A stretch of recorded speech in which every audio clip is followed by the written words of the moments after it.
Okay, what's going on, everybody? My name is Mangg. Welcome back to Hanging with Mangg, episode 136. Hot damn, that's a lot. But there's no better way to spend a Sunday, as far as I am concerned. Um, Although I don't know what I'm going to do for Hanging with Mangg once I am in Europe for 3 weeks. I do not know. When I'm in Germany, I'll absolutely have time on a Sunday. Well, it might not be on a Sunday. I'll have time one day to do a Hanging with Mangg. In France and London, I don't know. I don't know what we're gonna do then. There might just be like a phone recording of when I'm around. I don't know. We'll see. But anyways, today we're playing some Dungeon Crawl Stone Soup. I've played this before in the past on video. If you've never played it, I definitely recommend it. Yeah, I don't usually go for these kind of retro, like really old school kind of really like rogue-like type things. I've tried a few. None of them really capture me except for Dungeon Crawl Stone Soup. Just the fact that it's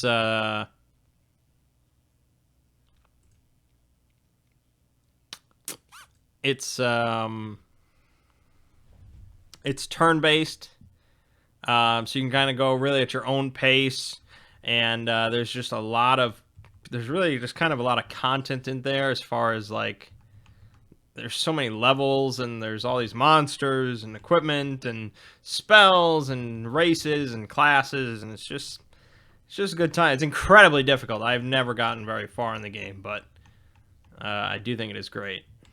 Although they took out lava orcs, and that really pisses me off. Okay, so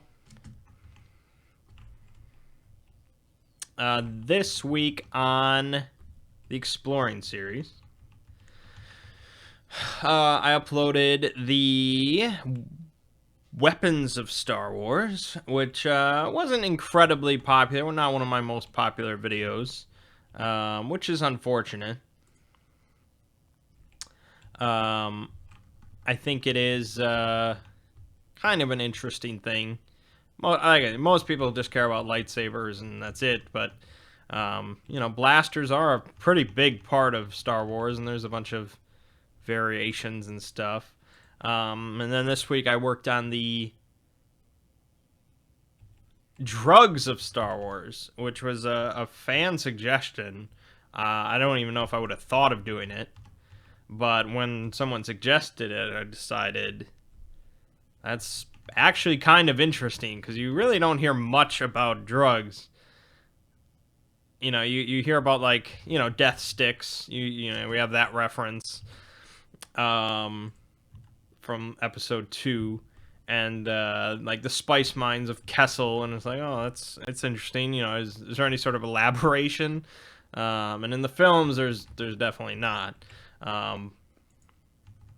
So I thought it was kind of an interesting video to put together, and I actually was pretty damn pleased with the video itself as far as the script that I wrote and the presentation and everything. It's not often that I'm very pleased with any of my videos, but I actually was. I did think it was kind of a professional production. The only issue with the Drugs of Star Wars video is the artwork, because it turns out that not many people draw artwork of obscure spice variants in Star Wars. Because there's like 50 variants or something of spice throughout the expanded universe and all that kind of stuff. And then you have all these drugs that are not considered spice, various plants and things like that. You have death sticks, and you have Bacta and stimulants, and all these kind of things that are briefly mentioned here and there throughout the expanded universe. So it turns out not many people actually just, not many people care about drawing all that crap. And I kind of figured that would be the case. It would turn out that there just wouldn't be that much artwork of these kinds of things. I figured that. But before I made the video, I was like, well, I'll just kind of fill in the blanks with artwork of like cantinas and bars and stuff like that, and just people in Star Wars drinking and partying and things like that.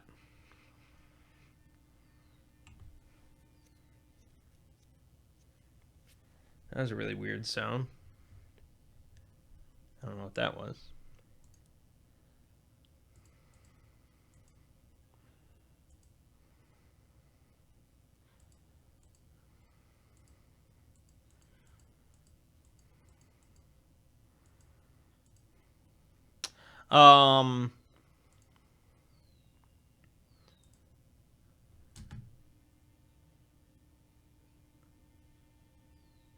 What is this sound coming from?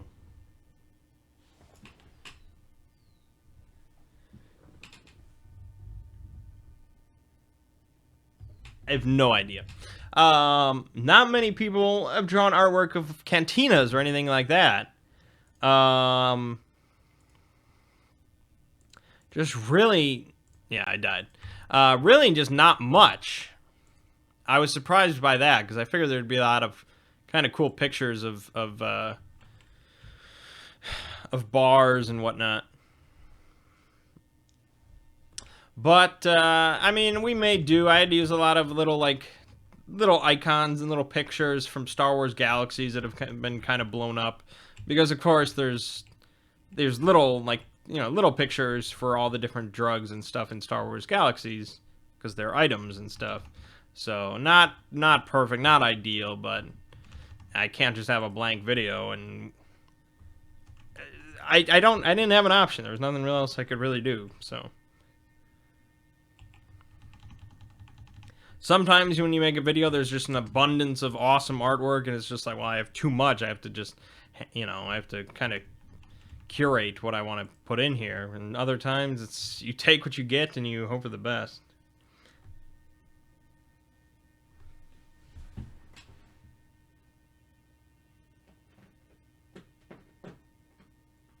Hold on, this sound is just...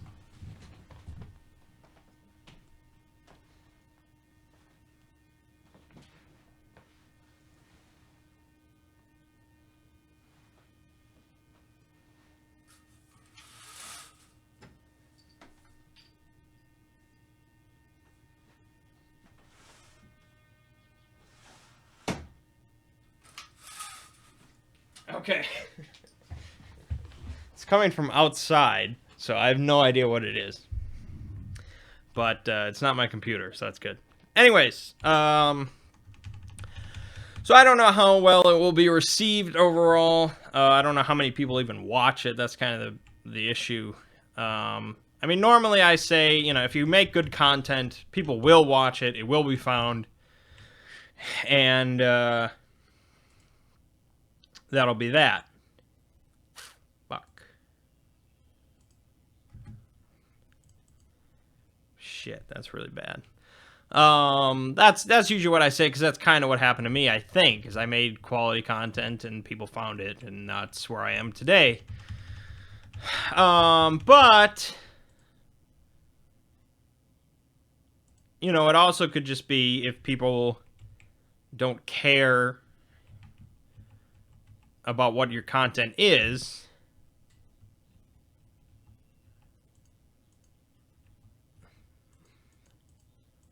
then it doesn't really matter. But we'll see.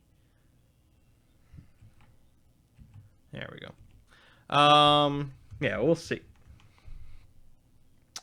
So next, I believe I'm working on,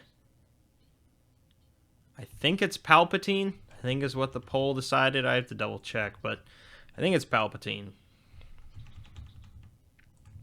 And Palpatine will be a pretty interesting video. That might actually be popular. We'll see. Overall, though, the Star Wars series is not kicked off as well as the Middle Earth series has, and that's literally, it's just because there are so many Star Wars videos out there. It doesn't matter how good it is. It's a very oversaturated market. You know, I could make the best damn Minecraft series that anybody's ever seen, but it would be tough to get any sort of views.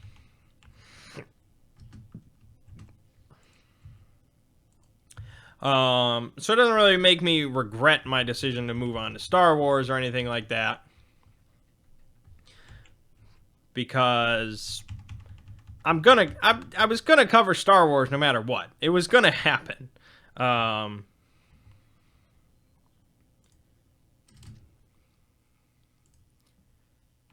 Ring of Intelligence. Don't nobody want that. Actually, it's not bad.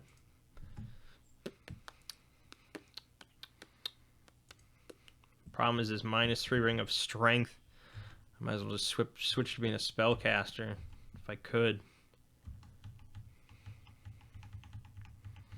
Yeah, I'm gonna cover Star Wars no matter what, because I'm gonna cover pretty much everything popular at some point.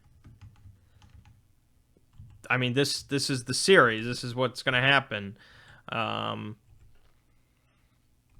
At the end of all of this, when this is all the Exploring series is done, there's not going to be really much for me to do.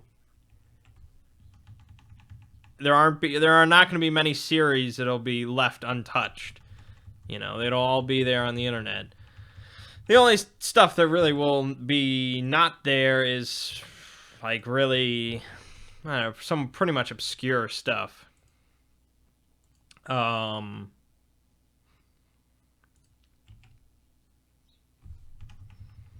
Just stuff that would be really not interest anybody or anything like that. And this is after, like, I do all the history stuff. You know, I do exploring history, I do exploring the Greek mythology and Egyptian mythology, Norse mythology, and all this kind of stuff. I mean, I'm going to be making these videos for years. Alright? So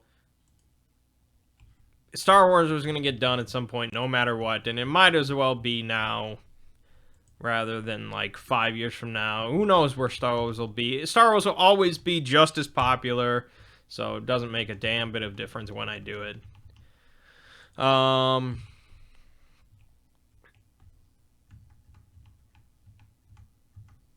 Christ. Shit. Here's where you just... Damn it. Damn it.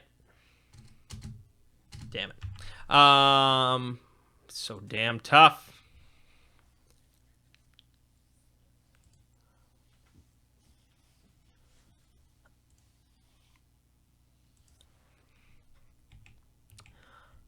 And, you know, there are people that absolutely wish that I would just only do Middle-earth videos for the rest of time immemorial.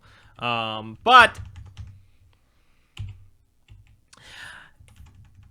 I could, you know, if I'm really desperate for views and for money, I can shit out a Middle-earth video. There's still plenty of things to talk about. And really, I could put out like 4 or 5 minute videos, and I'd get plenty of views, I'd get plenty of ads, and, you know, I'd make a decent amount of money just off of that. And I could do that if I wanted to. It just doesn't seem really right to me. Now, there is at least, I think, 2 Middle-earth videos that I still want to make. Holy shit.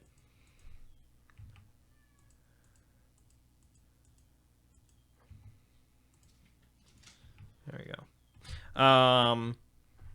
So I think the one... Really, I'm doing the Boba Fett video for when I'm gone in Europe. It's really complicated. It's really a lengthy video. Boba Fett in the films is just like whatever. You know, he's just there for a little bit. You know, you just see Boba for a little bit. but he was popular, just like Darth Maul. And so when you have a popular character, they're like, holy shit, what are we doing? Make some money. And so they just fill things up with Boba Fett. And so you have all the Clone Wars stuff from the show and all these books and things like that, comics, and he's just done so much. And obviously I can't talk about everything that a character has done when they're that popular.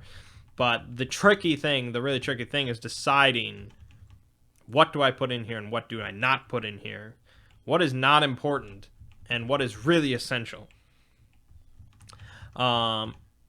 It's a lot of reading, yeah, but you know, it's not just reading. I really have to think about it. I have to really think about the whole video and you know, what is interesting and what and you know, what do people want to hear about.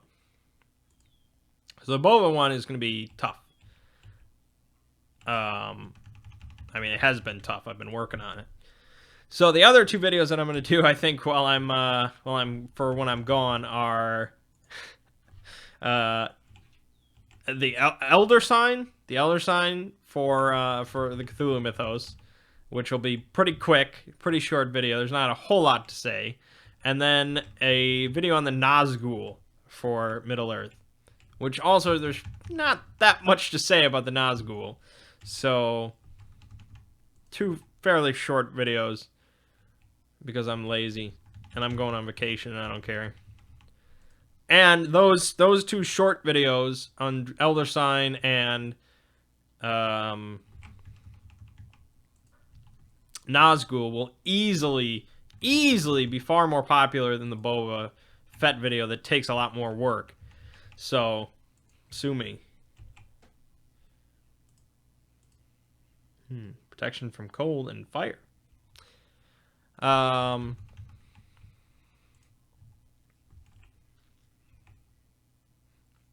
So yeah. And once we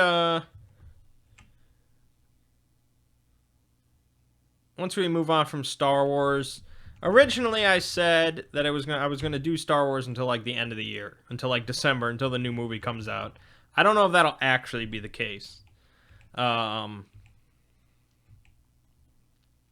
That's a lot of Star Wars. I mean, 4 videos a month for the next, you know, what is that, like 5-6 months or something like that, including May. It's like 7 months, even ignoring the other little videos that I do. That's a lot of Star Wars. My other series average around 18 to 20 videos, so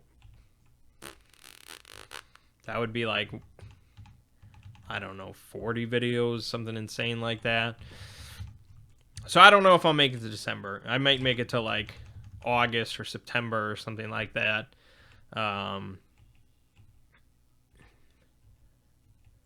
It also is kind of a financial thing. I mean, I got to sell myself out a little bit with the whole ad apocalypse thing that happened and stuff like that. It's rough, especially because I do, you know, I would like to move to Germany and sort of just survive off of YouTube. You know, money is a concern in life, unfortunately. So I might have to move on to Warhammer 40k and just collect off of that. But we'll see. Anyways, that's enough talk about the Explorers here. That was a lot of talk. On this channel, Mangg's LPs, we did a bunch of random crap this week, I think. Uh-oh.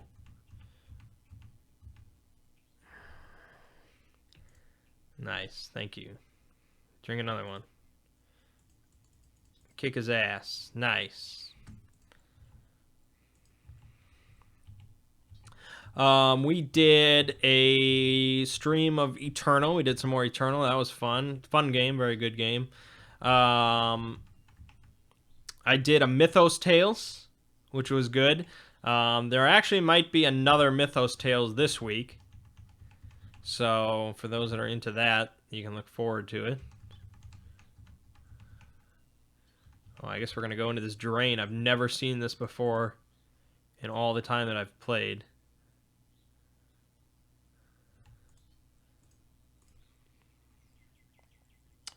Glowing quarterstaff. I don't even have enough money, but I want it. Oh.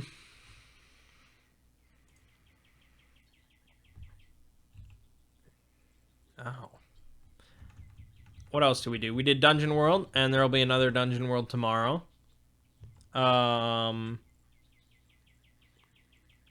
We did Mangg Souls Fire Sauce Edition, of which we have one more left of those, so...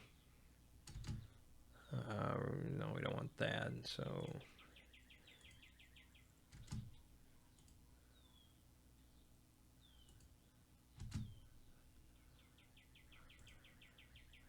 Yes, remove curse. That's what I want. Thank you.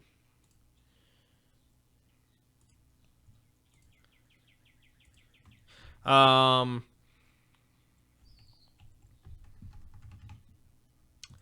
we did some Phantom Hourglass, of which there's also one more to go.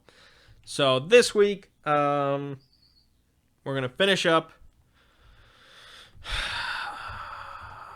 Mangg Souls Fire Sauce Edition. We're going to finish up Phantom Hourglass. We're going to do Dungeon World tomorrow. And we're probably going to do a Mythos Tales because there's like an extra day in there. Because I think Prey comes out on Friday. So, yes. One of those days will be a Mythos Tales, I'm pretty sure. Which will be nice. And then, yeah, so Friday we're going to start up Prey, which I'm hoping is good. Could be good. Could be shit. Damn it, it collapsed.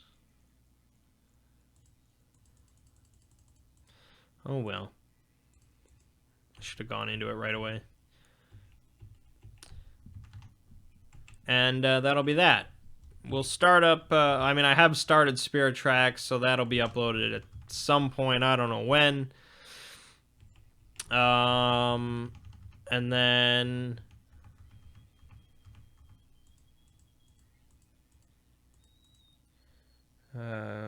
Potion of Curing.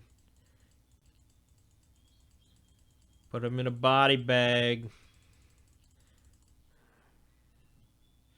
Oh my god, he's draining me.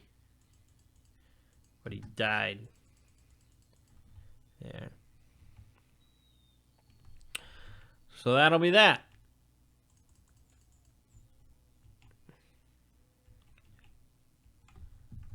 I might start a Bloodborne playthrough at some point.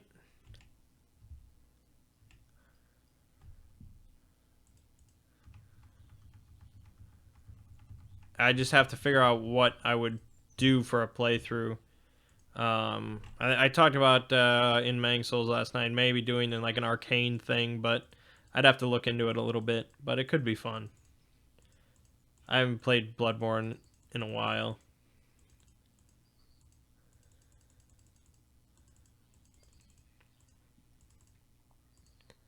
Speaking of that,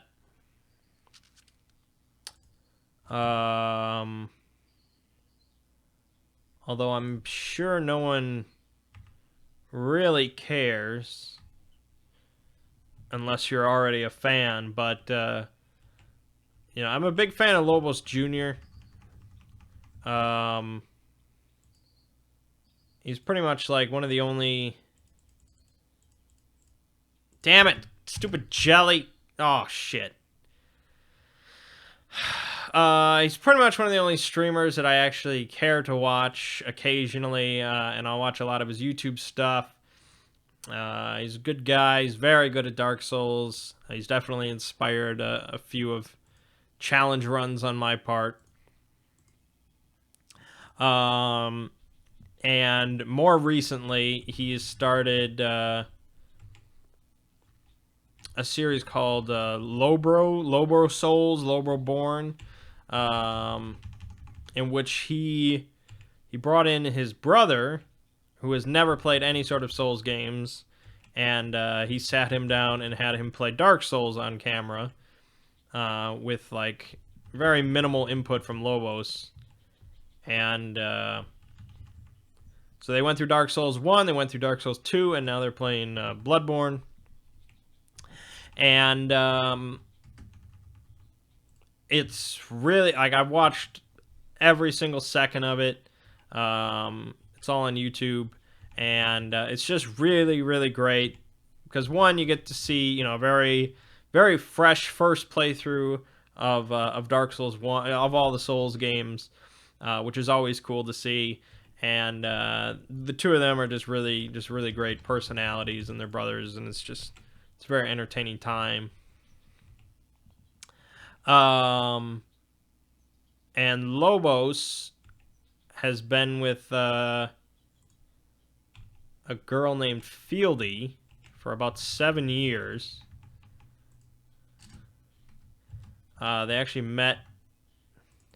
Damn it! Why do I suck so much at this game? I'm not even thinking about it. That's the problem. I gotta concentrate more. What the fuck? What? Oh, it's a ruined door. So this is real special. Just kill them one at a time. That's crap. I've never seen a room like that. That's a lot of XP on level 1, though. Sweet.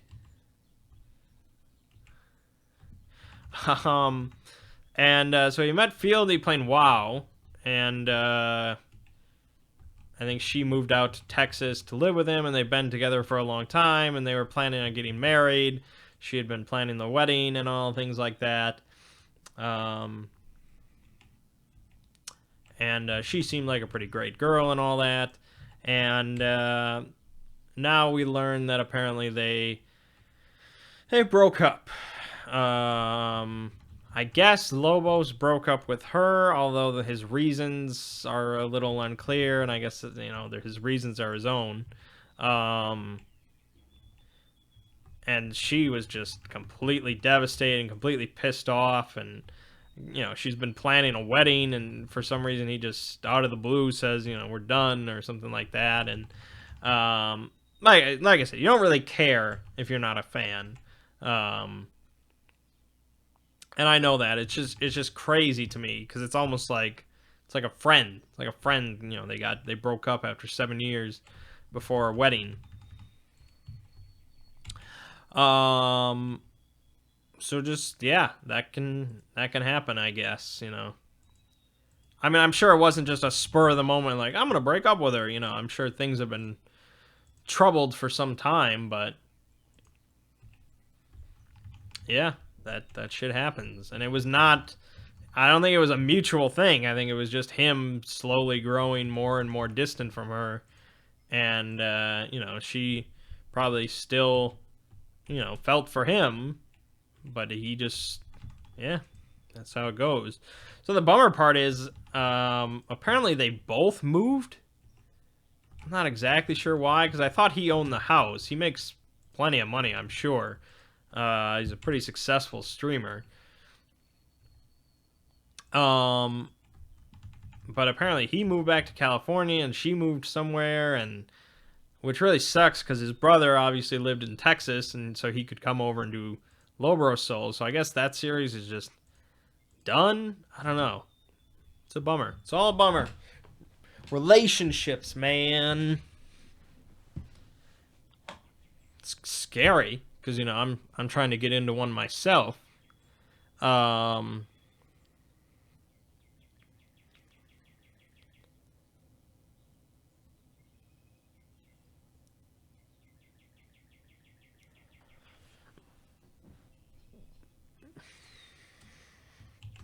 Sure, we'll join Dithmenos. Not to say that's like a cautionary tale that you shouldn't get into a relationship or anything like that. I'm not gonna avoid getting into one just because of Lobos Jr.'s troubles. But you know, shit can happen, I guess. And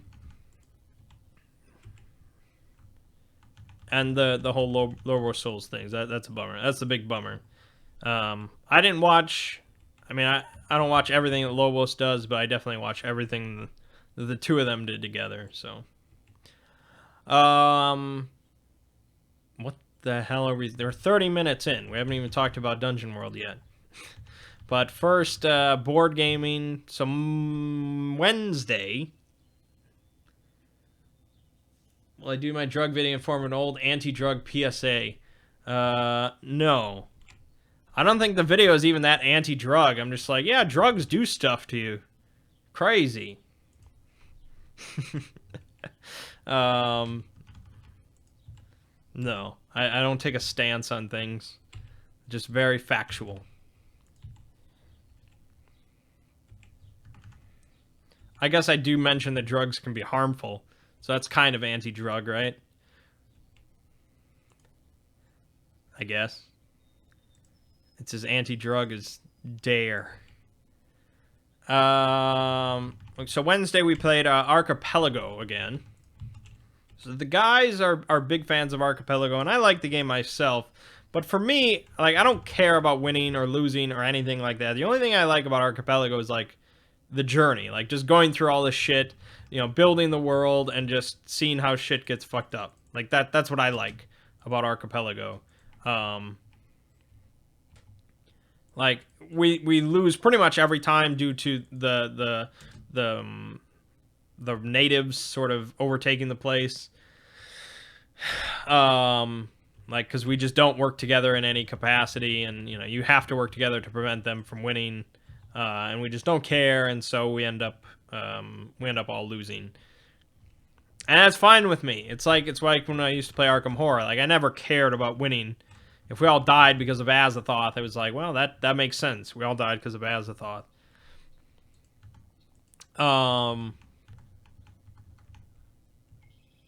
It is what it is. But they take it a little bit more seriously, but they still don't want to work together to prevent the natives from breaking out.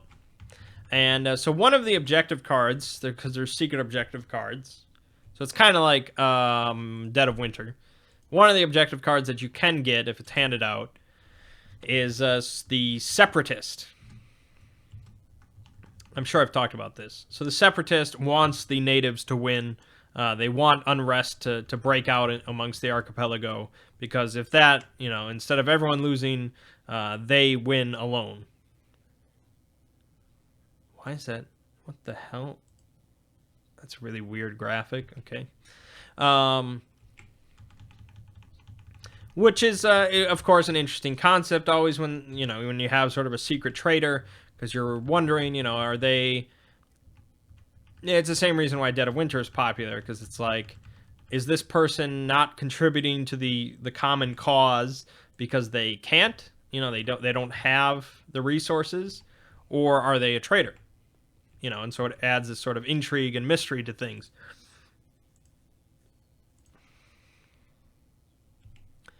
And so on Wednesday, when we handed out objective cards, I looked at mine, and I had the Separatist, and my immediate thought was, well, I win the game. Because there's no way that they're really going to work together, and yeah, I pretty much am going to win the game no matter what. And sure enough, that's exactly what happened. They pretty much realized that I was a Separatist, like, halfway through the game or something like that.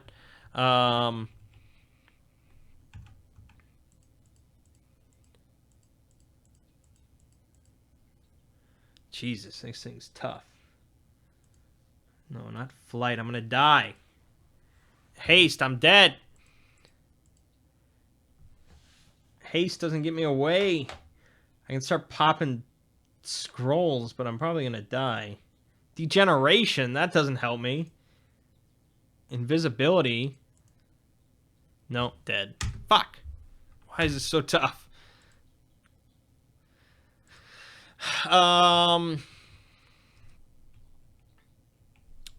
Yeah, so they realized that I was a Separatist, like, halfway through. They're like, oh, he's definitely the Separatist, because I was really contributing nothing to the cause, and I was occasionally actively, working against them. But there's really not much they can do, because they still didn't really work together. And As in, in that situation, you really have to play with the goal in mind of preventing me from winning. Like, you cannot really worry about yourself, and you winning. You just have to prevent me from winning, which is kind of counterintuitive, I guess, to many board games. You don't usually just actively prevent someone else from winning. You worry about yourself winning. But Archipelago is a special case. And so they decided that they just didn't like the Separatist card. They wanted it taken out. I don't really agree with that. I know, I just won because of it. That's not what... I mean, I've lost because someone else had it. I think it is kind of an important part of the game. It's meant to be in there. And it's not guaranteed that that card will be handed out every game. It could be handed out, or it could not be handed out. That's the game. Overall, I like Archipelago. I just don't know how much I would like it if you start changing it too much.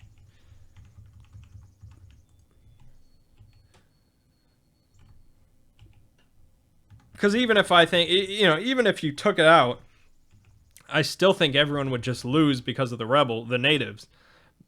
I don't think everyone would work together, because still they're just going to think, oh, well, I want to win, so I'm going to do stuff that helps me win, which doesn't involve, throwing away resources to help the common cause. What the I'm gonna die before I can get to... God, why is this area so open?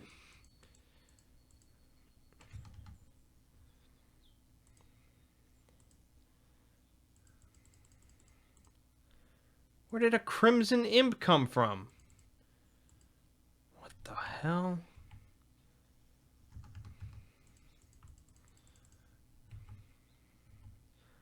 hell? Anyways... So overall, good game. I'm not sure if it's really the best for our group, but I think everyone wants to really like it. So it's an unfortunate kind of situation.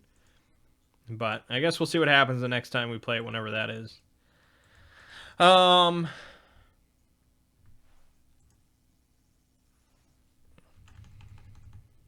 we played some more Kobayakawa, which is a nice little fun game. Didn't really ever get any sort of great recognition or reviews or anything, but our group seems to like it okay.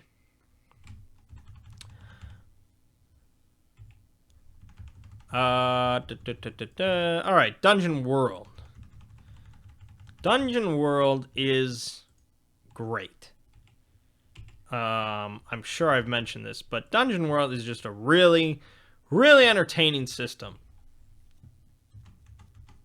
And I don't know if it's just this campaign, our first campaign with it, that happens to, things happen to be clicking and working out or whatever. Or I just happen to really like the Star Mage, which I do. But I'm having a blast with Dungeon World. I think a big part is sort of the openness and the sort of fluidity of the rules as far as DMing goes. I think it's really letting Ziggy sort of shine as a DM. I mean, he's coming up with some interesting situations and some interesting stuff. And he's not really like stumbling as far as improvisation or stumbling with rules or anything like that. We don't really have to look up much ever.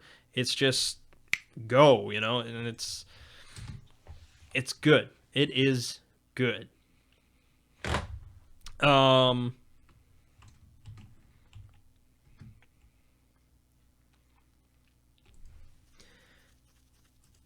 It kind of is, when I originally read about it, people were saying it's what you want.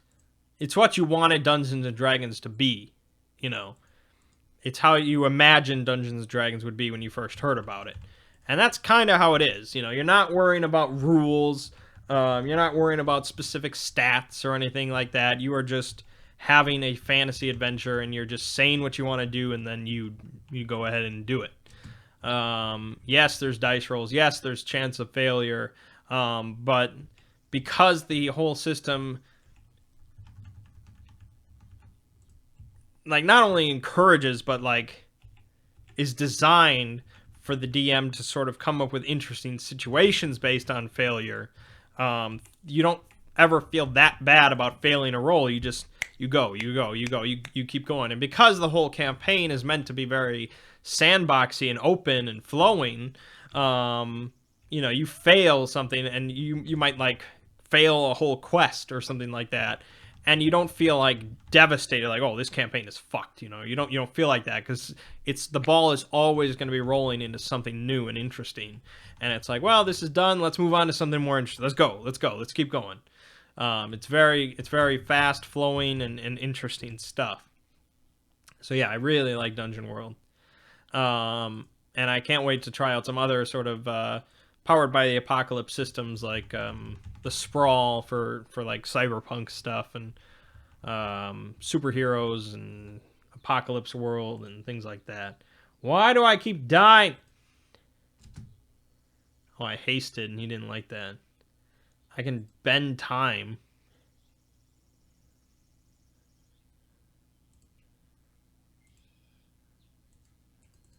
Apparently I can't.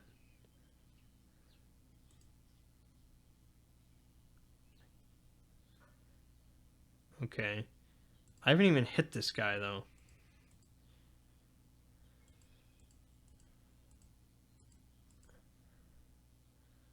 I'm healing, but I'm not sure why.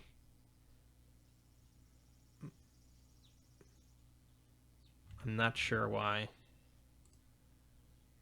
Great.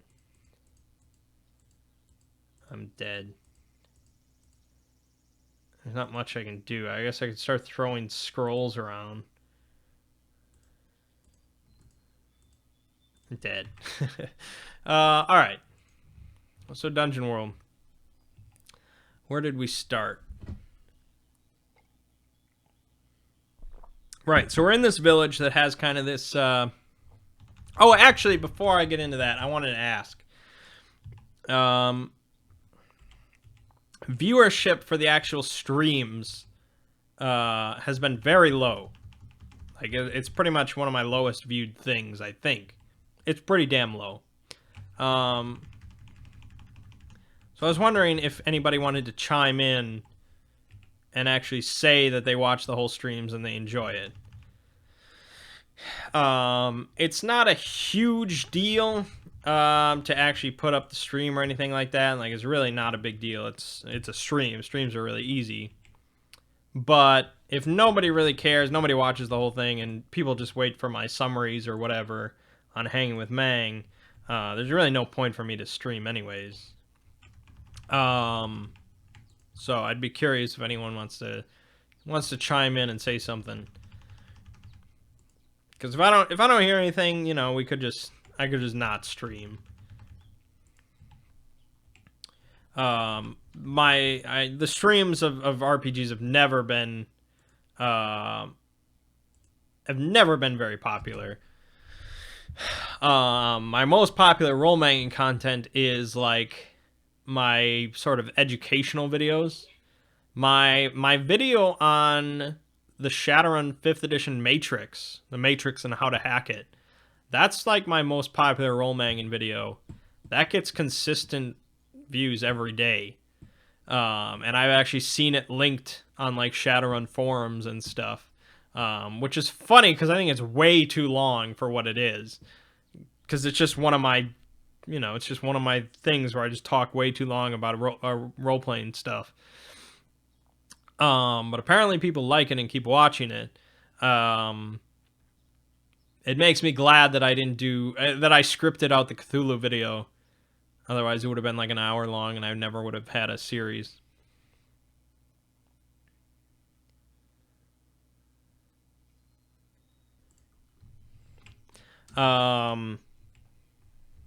Anyways, so let me know. Say something. So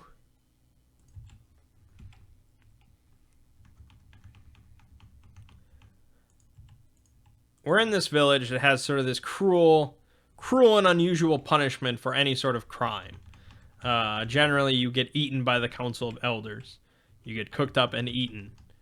And we don't know anything about the council itself. We don't know if they're human or if they're some sort of monstrous thing or what's going on with the council. All we know is that they eat people for doing any crimes. I would imagine they're probably fairly monstrous. If we actually encountered them, I would imagine they'd be a bit monstrous. Because I imagine this whole crime thing is more just an excuse for them to find people to eat. Rather than, oh, we believe in, justice and blah, blah, blah. Or some sort of religious thing. But anyways, so we got word of a criminal who was in prison right now, and he apparently had information about an artifact.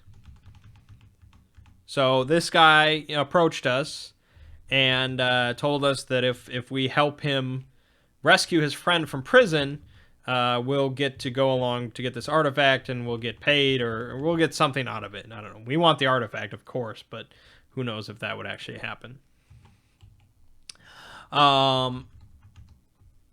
And so Artemis, or that's a faux pas. Orion, Orion, being the curious lad that he is, of course, could not resist to finding out about an artifact. And so he agreed to help break this man out of prison. Also, because he doesn't really like that these people are eating criminals. He doesn't really, that doesn't sit well with him. So any sort of excuse to sort of bone over the system is fine with him. And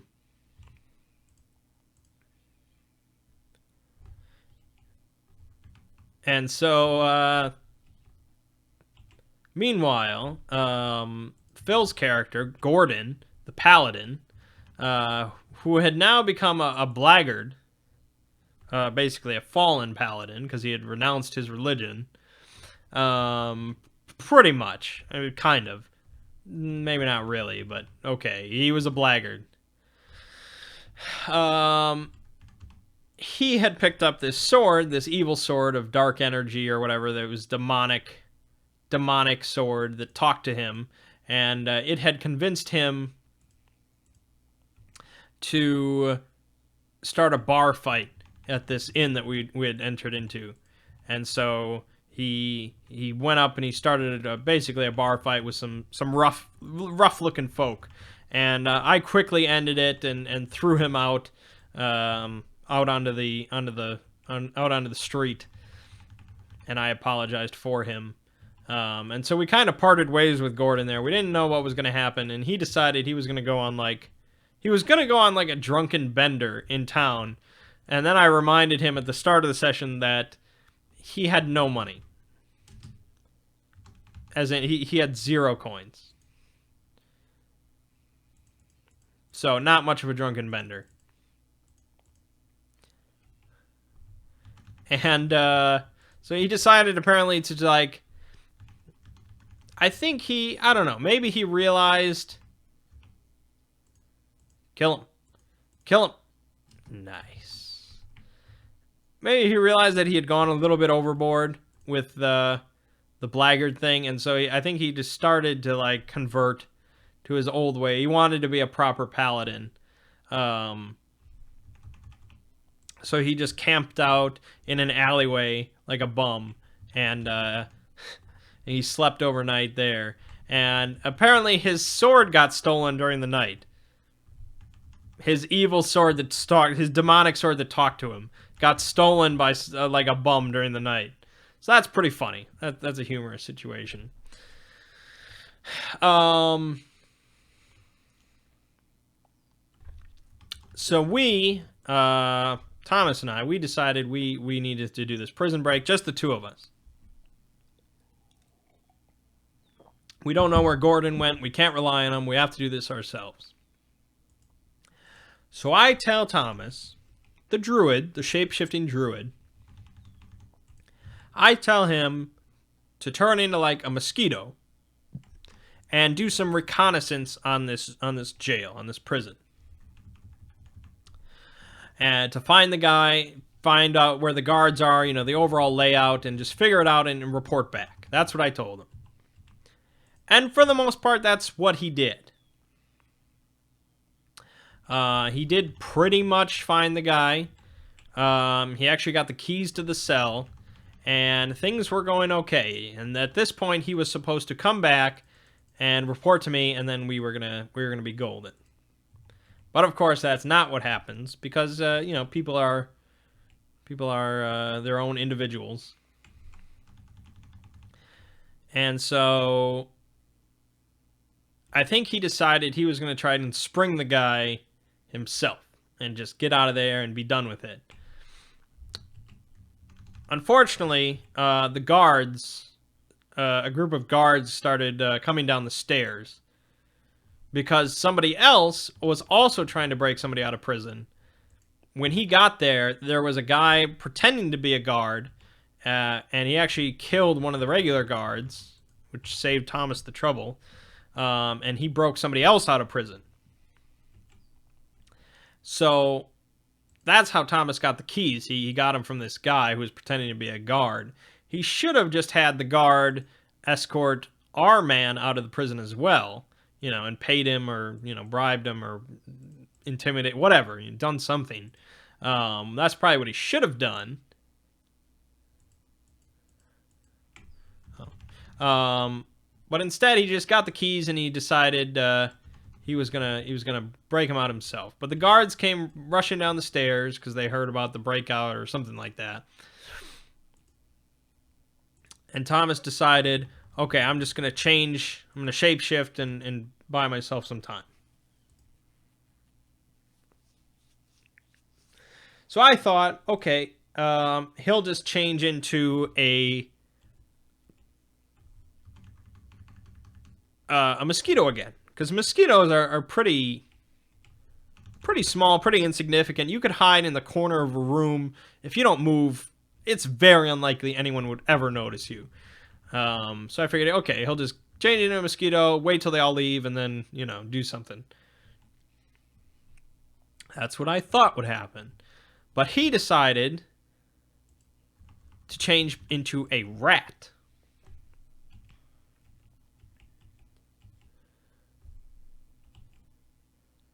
And not only that, I thought, okay, change into a rat, maybe he could hide in a corner and maybe no one will notice because they're busy with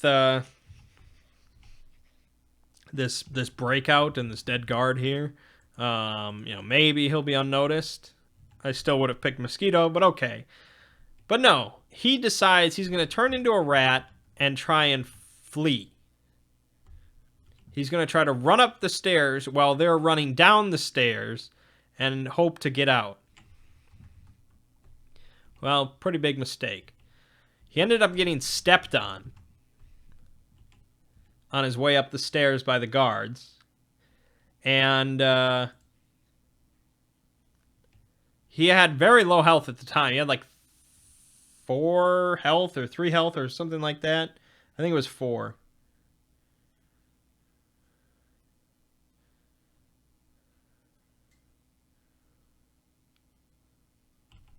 And so he actually died. Well, in Dungeon World, when you get dropped to 0 health,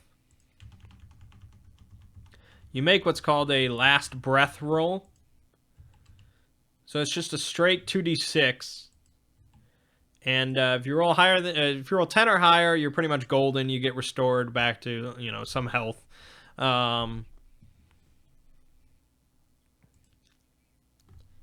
If you roll 7 through 9, you basically make a bargain with death. So he offers you like a choice, usually a bad choice, or he'll give you a mission. Like, if you don't do this within 1 week, you know, I will take your soul or something like that. Or, you know, it's some sort of bargain or deal or whatever based on whatever the DM feels like. However, you know, asshole-ish he's feeling at the time. And if you roll 6 or lower, you are dead. You are done. Although the DM can decide that the death might not happen immediately. He could decide that the death will happen in, an unknown an unknown amount of time. So he might bring you back to like 1 health, but then like at the end of the battle you're in, then he might say, okay, you're dead. Whatever the DM wants, or he can just kill you immediately, however he feels. It gives a lot of flexibility. Rather than just, well, you're dead. You drop to 0, you're dead.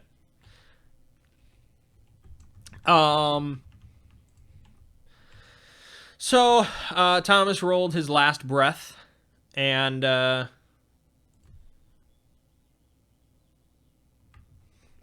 he got a 8 or something like that. He rolled 7 through 9.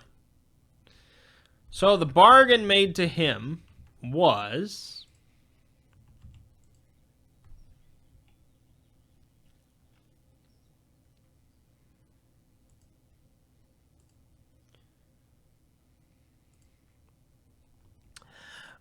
he could either, die immediately, if he so chose, which means, you could make a new character, or he could be forced to spend half of every single day, so 12 hours every day, in rat form. So if he has to spend at least 12 hours every single day in the form of a rat, or his soul will be taken and he will die. Now, I thought that was pretty cool. Because it is a restriction. It is a penalty. It is a problem. A trouble, if you will. And he could have chosen to just die and be like, that doesn't sound fun to me. I'm going to just make a new character. Which is, how it would work in most RPGs. If you made the mistake, the unfortunate of dying, you just make a new character and you move on. But here, you get the option of like living with this punishment. And things like that, flaws and stuff like that, they're not necessarily bad as in unfun. Things like that can be fun. I personally, I would think that's pretty fun. But I like restrictions and problems like that. I like that kind of ideology for RPGs. Flawed characters in some way that, that have problems. They're not just gods of stuff.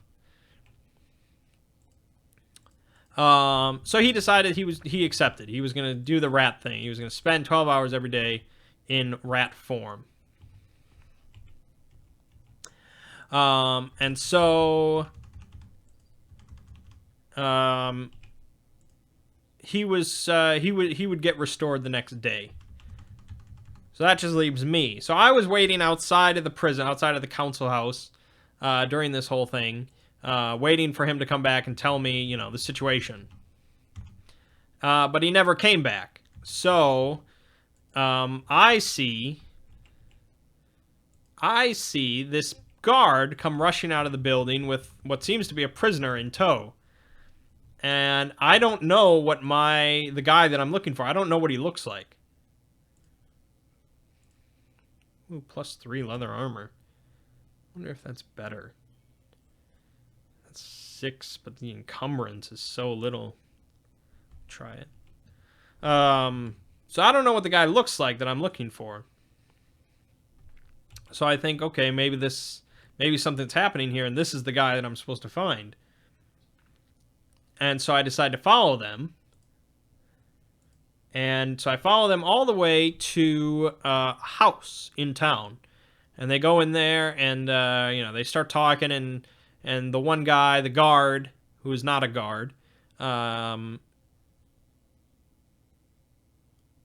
is going to get like some coffee or some tea or something like that for the other guy. And so in that moment, through the window, I make a portal underneath the guy. And then I make a portal next to me, so he pops out in front of me. And then, as soon as he pops out, I ask him, are you Xander? Is your name Xander? Because that's the guy we're looking for. I'm dead. And, brilliance. I don't need to be brilliant. I need to be alive. Mutations? Invisibility? Why does invisibility never do shit? Magic? Agility? I'm dead. Alright, I'll just talk. So I ask him if he's Xander. He says no, so I just push him back through the portal, and he falls back into the house, and then I just close the portals and leave, which is pretty funny. It was a pretty funny image in my head. So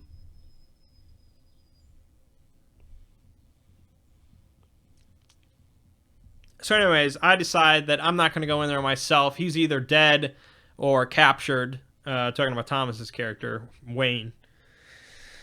So I decided I'm just going to go to bed because I wanted to level up. I was like, all right, we're done. The next day, of course, Wayne does show up. He looks like shit. And he explains pretty much what happened. I'm like, okay, well, you know, it's going to be tough. And we don't have a lot of time. And we have to do this now in broad daylight to rescue this guy. But we'll try. We still don't know where Gordon is. And, of course, around that time, Gordon shows up. And he says that, you know, he's trying to convert back to being a good paladin. He wants to be a good guy. He doesn't want to be evil. Blah, blah, blah. And so Wayne is, you know, Thomas is pretty much out of commission. Like, he has, like, 1 health. He needs to rest. He cannot go in on this mission during the daylight. So I'm like, all right, you know, you want to be a good guy. You want to help out. Here's your chance. We're going to go on a prison break, and you're gonna help me. So I basically tell him, it's kind of like an episode, Star Wars Episode 4. We're going to pretend that I'm arresting you, and you're going to lead us into the dungeon. Then, you know, they're going to take you with, and once we're down there, then we can handle things. And that's pretty much what happened. The problem was, I don't think I really communicated the plan enough, possibly because I didn't really think about the plan that much. I like to wing things. But one of us suffered for winging it, and it wasn't me. So the new ability I got from my level up was I'm able to shrink objects. So it's kind of like Ant-Man, I guess. I'm sure it's what inspired it.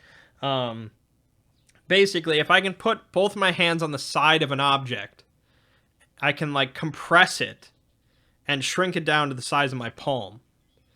So basically, I went to my room, and I put my hands on both sides of my bed, and I just shrunk it down to like a little miniature bed.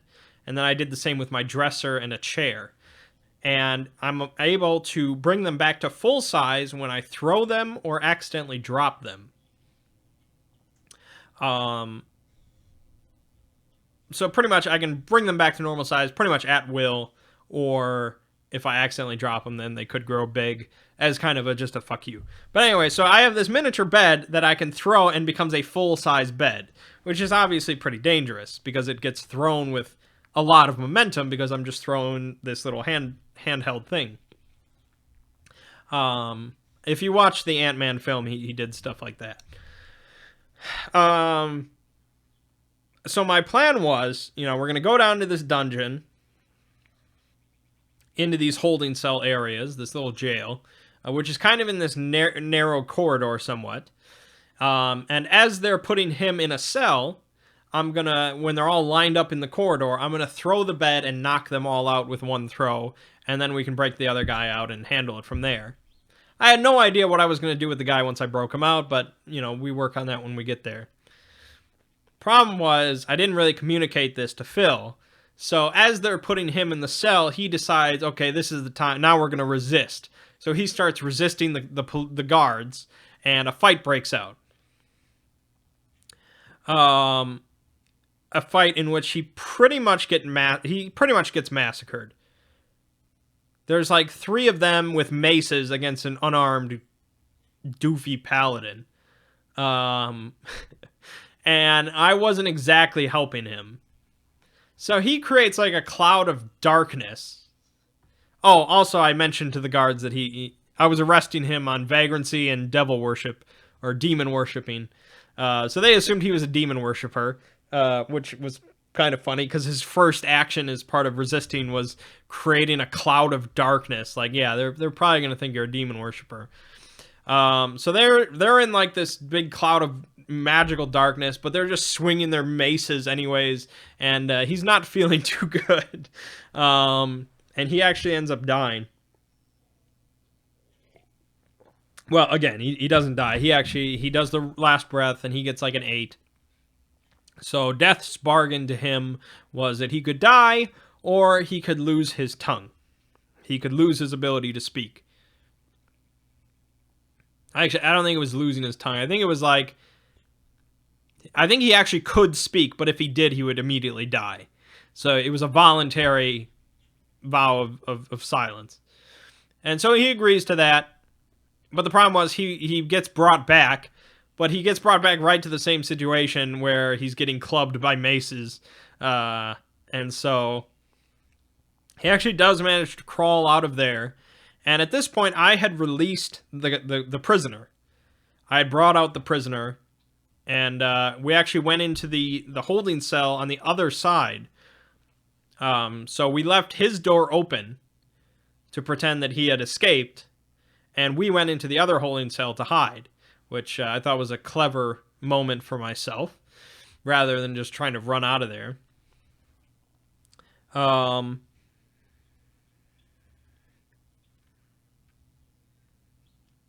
And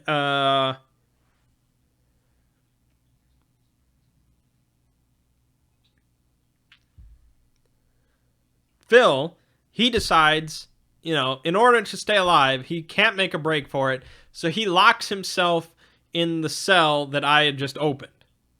So the vacant one now that the prisoner used to be in. He locks himself in that one and just waits for his arrest. So, of course, they show up and they arrest him, and he gets dragged off, and he ends up getting eaten. He wakes up inside of a pot of boiling water, and he dies for real, and that's the end of it. So his vow of silence didn't really last long. I mean, if I was in that situation, I was in a pot of boiling water, I would have just said, fuck, and let death take my soul or something like that. Because being boiled alive, that doesn't sound very pleasant. So meanwhile, me and the prisoner, that we're in this other cell, I find out that the prisoner is blind, and he wasn't mute, he just didn't say anything. I think he was just blind. So that's fine. I can lead a blind guy out. Problem is, it's middle of the day. Like, this place is packed. It's the council house. So there's just dozens of people all around the first floor, the second floor, so on and so forth. And the basement where the holding cells are, there was only a couple guards, and it's like, okay, that's no problem. I can deal with that in my sleep. But the dozens of people on the first floor, I have to sneak out me and a blind guy who is a very wanted prisoner right now.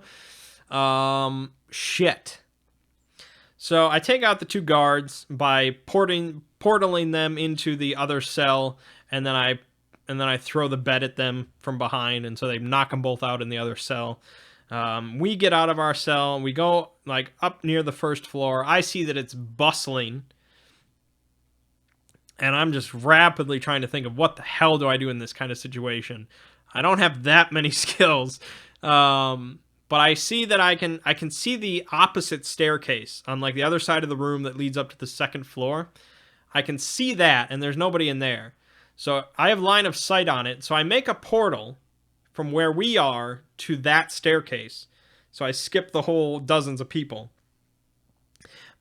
Unfortunately, my portal kind of messes up a little bit, and actually only I get portaled through, not the other guy. So I'm like, okay, that's fine. I'll just make another one and bring him over with me. Unfortunately, that one really fucks up. I rolled like a 3 or something like that. And so he gets portaled into the middle of the first floor where all the dozens of people are. And he gets maced over the back of the head, and he probably gets eaten as well. And so I'm like, well, shit. So I basically, like, I just pretty much walk out at that point. Wow, we're an hour and 10 minutes, and I have a lot more to say. This is bad. Okay, let me sum up. So we pretty much abandoned that whole plot line. Like, we're just, fuck it, we're done. He's a lost cause. Gordon is dead. He makes a new character. He makes a thief named Bert. This was actually pretty interesting because during one of the earlier sessions, there was a cleric who actually stole the magical spoon that controlled like the sort of gravity of the floating city that I had been messing around with. He actually stole the spoon from Thomas's character. He like pickpocketed it off of him, and he was masquerading as a cleric. And Thomas ended up getting the spoon back. But we thought, if he's going to play a thief, wouldn't it be cool if he's playing that guy who's he masqueraded as a cleric? Like, that's pretty cool. That's like a Locke Lamora kind of thing. And it gives him kind of a connection to the group. Not a very positive one, but a connection. And so he played Bert, and he joined up with us, and he was like, I'll do whatever you want. He didn't play a very great thief, I guess. So we meet up with Golk again, who tells us about a quest. He tells us like this story. This is one of my favorite things about Dungeon World, and you could incorporate this into any RPG. This is not exclusive to Dungeon World, but it is encouraged by Dungeon World. So Golk tells us the story, but really it's kind of us telling the story, because Ziggy asked us each a question about the story. So first he asked Thomas, like, he said, there was this thief, and this thief went to find, this artifact. But, where did he go? And so he asked Thomas, where did this thief go? And so this is really just cool and organic way of role-playing, where we each kind of have input onto the adventure. And it's interesting, because, of course, you might think, if you're new to role-playing or something like that, you might think, oh, well, just say something really easy. Just say there's a really, this really incredibly powerful, awesome artifact in this really easy location that we can just go pick up. It's buried right here and we'll go find it. You might think that, but that's wrong. That's not what you want. You want to tell an awesome story. You want something filled with adventure and excitement and things like that. That's what you want. Or that's what you should want. So Thomas, of course, picked up on this. I yelled at him at the time because I just thought it was just so funny. But he immediately said, the Cave of Horrors. So, okay. Apparently, this thief went to the Cave of Horrors. What a great sounding location. But, it's something that's just classic kind of RPG. You can easily imagine a group of adventurers going to the Cave of Horrors. There's the Tomb of Horrors, So then he goes to Phil and he asks Phil what the artifact is that this guy was hunting. And sort of course, leave it to Phil to come up with something completely stupid and off the wall. I think it's the golden levitating yak or something like that. It's something like that. And we don't know if it's like a small object or if it's actually a giant yak. Is it something like, the thing from Avatar? The Last Airbender, whatever, I don't know. And then he asked me, what is the creature that is guarding this artifact? And so, of course, again, I didn't want to just say, well, it's a dwarf, like, I wanted to come up with something super badass and awesome. So I came up with, like, Yibglith the Slime Demon or something like that. Like, okay, so we have our quest. We're going to the Cave of Horrors, and we're going to fight Yibglith, the slime demon, to take a golden levitating yak. It's like 2/3 of a cool story, right?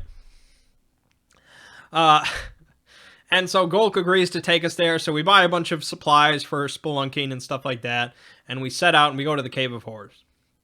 And sure enough, the mouth of the cave looks like a Cave of Horrors, and there's like cavemen scratching, like cave paintings, like near the front of the cave, and we're like, okay, that's weird. So we venture into the cave, and we start wandering around, and we end up coming across what looks like 3 Goliaths, like 3 really tall, big guys, sitting around a fire in the middle of the Cave of Horrors. So I immediately assume they're just evil, and it's like Descent, and they would just eat us and kill us and blah, blah, blah. So Thomas shows off his new ability, where it's a really powerful ability. It's just crazy. Dungeon World's crazy. He can apparently command like the spirits of fire, earth, water, and air to like do whatever he wants. So he commands the campfire that they're sitting around, to pretty much explode. And sure enough, it pretty much explodes. And they all get set on fire and they start like screaming and running around. And one of them is like sprinting towards us. So I just put him in a portal and launch him up in the air and he falls to his death with a big splat. And so we kill all three pretty quickly. You know, Phil didn't even do anything. So then we come across like these multiple branching paths and there's like a big chasm. So I just send myself across the chasm. I'm like, I'm going to go check out this way. You guys go that way. Because I love splitting up the party. Even though it's always a bad idea, I love splitting up the party. It's just always so interesting. Because it really, you know, it's a test of your individual skills. You know, you don't got anyone to worry about but yourself. You don't have anyone to rely on but yourself. And you got to see what you can do. I love it. So I go off on my own and I come across like this room filled with like pools of magma. And there's like 15 or something like that of these Goliaths all running around, you know, sitting around this room of magma pools for some reason. And so, of course, I have to kill them all because they're all evil and they're going to eat me. I'm sure if I talk to them, they'd speak common and they'd just talk to me. But no, we don't have a chance for that. So I start using portals to like, I put a portal like partway into the magma pool and then I put another one above them so it pours magma onto them. I put a gravity pulse in the magma pool so they'd all get sucked into the magma. They threw like a spear at me and I put a portal in front of me and put another one like near one of them so the spear killed them instead. Really the worst thing that happened was I got a little magma splashed on me, but I don't think they ever touched me. And so I killed like 4 of them, I think, and then the rest just ran off because they were so scared. I mean, I was a fucking demon, man. It was crazy how awesome it was. Meanwhile, the other 2, they're struggling to like get past a rock or something like that. And that's pretty much where we ended, with both of us kind of heading in different directions, but Ziggy mentioned that I guess we would end up meeting at some point. So long story short, Dungeon World is awesome. Can't wait till tomorrow. I mean, I'm hoping that Ziggy really enjoys DMing it. I think he does. I think he likes Dungeon World a lot too. So with a sandbox campaign like that, you know, there's not really... The only thing that really stops it is either a TPK or boredom on the DM's part. So it's been good. It's been real good. Fun stuff. Love the Star Mage. I mean, Star Mage might be my favorite class of anything ever. Even more than a Scion. I would love the Star Mage. Gets so many cool abilities. So that's Dungeon World. We'll be picking that up tomorrow again. The last thing, I guess, is that I saw Phoenix Forgotten on Tuesday. I mean, I've seen plenty of shitty movies, so I wouldn't call Phoenix Forgotten shitty, but it's not great. That's a pass. You can pass on Phoenix Forgotten. You can forget about it. All right, this has been plenty long. This has been plenty long enough for a Hanging with Mangg. So, Drugs of Star Wars video tomorrow. Dungeon World tomorrow. Finishing up Mangg Souls Fire Sauce Edition. Finishing up Phantom Hourglass. Maybe another Mythos Tales. And then Prey on Friday. Should be a pretty solid week. And, yeah. So, my name is Mangg. This has been Hanging with Mangg. And I'll see you fine folks next week.